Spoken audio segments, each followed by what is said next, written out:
What are breast? Breast. Mazamu. Mazamu. Chii chinonzi mazamu? Do breast. Chii chinonzi breast kana kuti mazamu? Mazamu aya. Breast. Takuta breast inowanika kuvakadzi. Kuvarume akuna? Ariko but evarume hayamwise vana. Kana takuti breast akunyanya kutaura kuvakadzi because vakadzi vanokwanisa kuyamwisa mwana according breast. Koma nderipi zuva ramunotiwo makambocommita suicide? 2019 musi wa 32 October. Chii chanchaitika? Ndaenda rohwa nemukadzi. Umamaro? Saka ndakangofunga kuti harika ndingozviuraya zvo. 5 minus 8.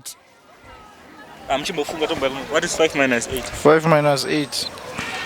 It can't hazviti. Kwemi? Ndabudisa 17. 17. Mati? 17. Right. What is airplane mode? Airplane mode. Airplane mode. Airplane mode. Indege ndakakwana kubva mudenga ichienda kuma modes. Kuma modes. What is the difference between a handset and a mobile phone? Handset ifoni inoshandiswa kudownloada zvinhu paindaneti pachichi ndo handset kai. Then imwe yacho matinonzi chi mobile phone. Mobile phone ka ndo dziya dzoshandiswa munonzi machiumu mumatomati machiko tinoti muma industry kana ndipo pama reception paya ndo mobile phone. Zviri sei?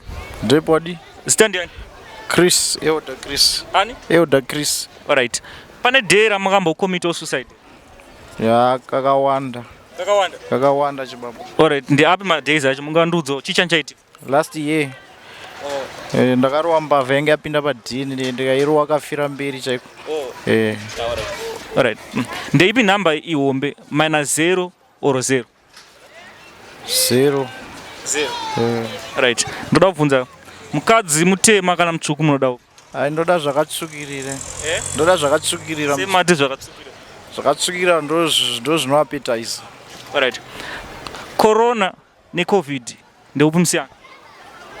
Zvakangofanana, vanhu vanenge vachingotumidza mazita kuti anongoti corona yongoti covid but chirwere chimwe chete. What is Wi-Fi?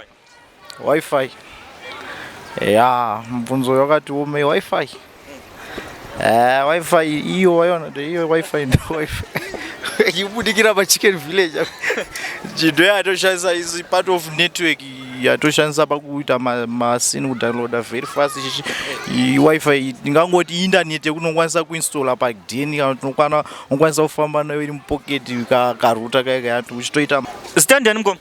Inini ndinonzi original Senator Big Chati Bwege mutupo usinganyadzisi. Alright. What is the heart attack? Heart attack munhu anenge achirumwa nembwa. Anenge achirumwa nembwa. Mukoma kana munhu achinzi ari selfish munhu akaita?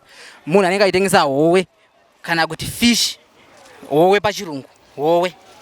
Ko huku yechikadzi iri yechiboy inonzi? Inonzi female. Female.